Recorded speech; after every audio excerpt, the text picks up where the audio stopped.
Hello students, now today we are taking the second scientific management principle by F.W. Taylor, that is harmony not discord.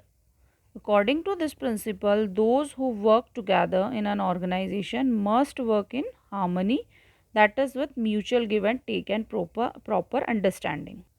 देखिए ये जो principal है, जैसा कि इसका जो नेम है हार्मनी नॉट डिस्कॉर्ड, इसका मतलब है कि हार्मनी पीस बना रहे ऑर्गेनाइजेशन में, डिस्कॉर्ड यानी कोई किसी भी प्रकार का कोई डिस्प्यूट ना हो। तो ये प्रिंसिपल जो है वो इंसिस्ट करता है कि ऑर्गेनाइजेशन में हार्मनी बनी रहे, और वो कैसे बनी रहेगी? म्यूचुअल अंडरस्टैंडिंग से। जो कब हो पाएगा? जब प्रॉपर अंडरस्टैंडिंग होगी। किन लोगों में? दो ग्रुप ऑफ पीपल वर्क करते हैं ऑर्गेनाइजेशन में, एक ग्रुप होता है वर्कर्स का और एक होता है मैनेजमेंट का।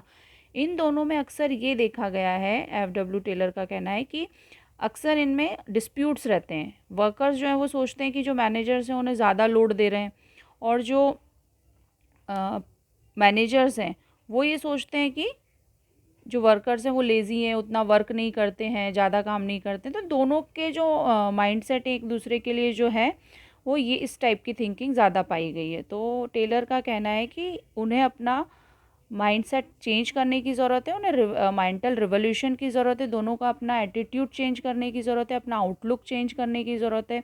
एक दूसरे के लिए उन्हें पॉजिटिव थिंकिंग रखनी होगी ताकि वो हार्मनी के साथ वर्क करें और यहाँ पर कोई भी डिस्कॉर्ड ना हो, है ना। तो एक इसमें एग्जाम्पल भी दिया गया है, और क्योंकि ये भी बोला गया कि प्रॉस्पेरिटी कब होगी ऑर्गेनाइजेशन की? जब दोनों ही ग्रुप ऑफ पीपल जो ऑर्गेनाइजेशन के लिए वर्क कर रहे हैं उन दोनों में म्यूचुअल अंडरस्टैंडिंग होगी, वो अच्छा इफेक्टिवली एफिशिएंटली वर्क करेंगे, तभी ऑर्गेनाइजेशन में भी प्रॉस्पेरिटी हो सकती है।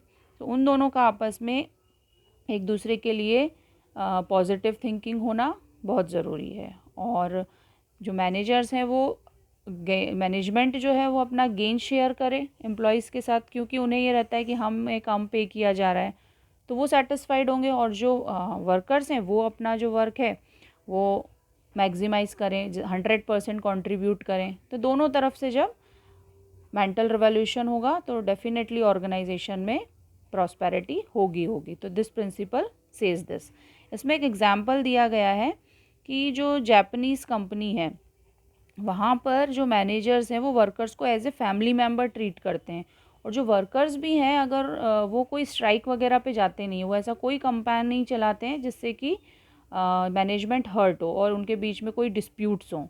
कहीं ना कहीं इस टाइप के कंपेन चलाने से यूनियन के द्वारा डिस्प्यूट्स हो जाते हैं।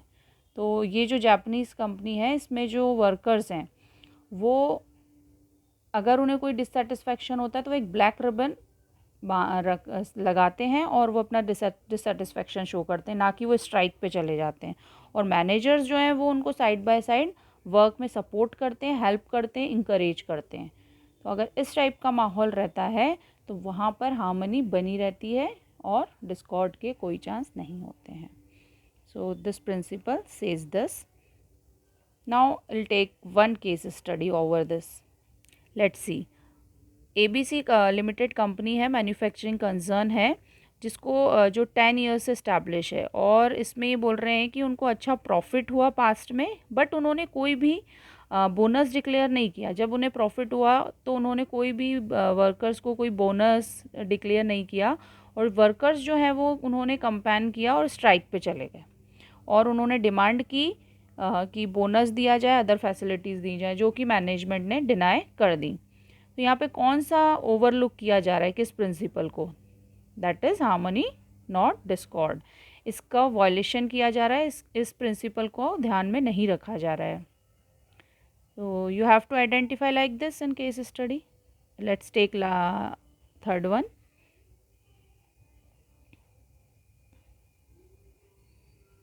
नाउ कॉपरेशन नॉट इंडिविजुअलिज्म, जैसा ये एक्चुअली जो है ना ब्रॉडर फॉर्म है, जो भी हमने देखा ना सेकेंड वाला प्रिंसिपल हार्मनी नॉट डिस्कॉर्ड, ये उसका ब्रॉडर फॉर्म है। ये प्रिंसिपल थोड़ा सा उसी हार्मनी नॉट डिस्कॉर्ड प्रिंसिपल का ही थोड़ा सा लार्जर फॉर्म है। इसमें भी इनका ये कहना है कि वर्कर्स और जो मैनेजर्स हैं वो एक दूसरे के साथ कोऑपरेट करें, म्यूचुअल अंडरस्टैंडिंग रखें, तो दोनों का कॉन्फिडेंस बूस्ट होगा और वर्कर्स और मैनेजर्स में कोऑपरेशन रहेगा तो वर्क अच्छे से परफॉर्म होगा, टास्क अच्छे से परफॉर्म होगा। और मैनेजमेंट को वर्कर्स को अपने कॉन्फिडेंस में रखना चाहिए। जब वो उन्हें कोई काम देने जा रहे हैं तो वो उनसे पहले पूछ लें, उनको थोड़ा सा आइडिया हो इस चीज़ का कि ये टास्क है, और वो उनको अपने कॉन्फिडेंस में ले लें उस वर्क को देने से पहले। तो जब उन्हें पता रहेगा वर्कर्स को, तो वो अपना बेस्ट देने की कोशिश ज़रूर करेंगे। और मैनेजमेंट को प्रॉपर मौका देना चाहिए वर्कर्स को कि वो अपने सजेशंस दें, और वो गुड सजेशंस मैनेजमेंट को एक्सेप्ट करने चाहिए, और गुड सजेशंस के लिए वर्कर्स को रिवॉर्ड भी देना चाहिए। इससे उनमें एक फीलिंग होगी कि we are also a part of management, organisation. So at the same time workers should not go on strike, और वो इसलिए स्ट्राइक पे नहीं जाएंगे क्योंकि उनको भी कहीं ना कहीं फील होगा कि हमसे भी सजेशंस लिए जाते हैं, हमें भी अवार्ड दिया जाता है। सो दे हैव दैट फीलिंग। सो वो एकदम से स्ट्राइक पे नहीं जाएंगे या अनरीजनेबल डिमांड्स नहीं रखेंगे। एक ओपन कम्युनिकेशन होना चाहिए वर्कर्स और मैनेजर्स के बीच में। और अकॉर्डिंग टू टेलर ये भी है कि जो वर्क डिवीज़न है, जो रिस्पॉन्सिबिलिटीज़ हैं वर्कर्स और मैनेजर की, वो एक इक्वल वे में होनी चाहिए, इक्वली डिस्ट्रीब्यूट होना चाहिए।